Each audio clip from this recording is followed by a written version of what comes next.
Hi, I am here at Safe Homes today in Romania, and this project's been running for the last 12 years. It consists of 2 family homes which home 12 children that were previously abandoned in the hospitals and orphanages in Romania.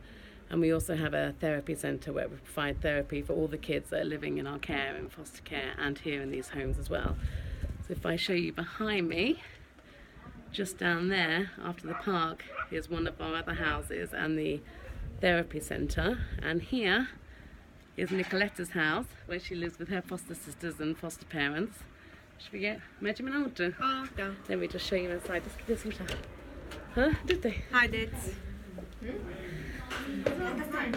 So here we have Emma and Pammy and Diana working on their jigsaws. And then I'll just show you in here. Oh. Here we have Lydia and Simona. Simona's worked with us from the beginning and she is absolutely brilliant. And here we have Ika, who's our super foster mum, and Florentina. And this is welcome to Nicoletta's home. Say goodbye. Goodbye. Bye.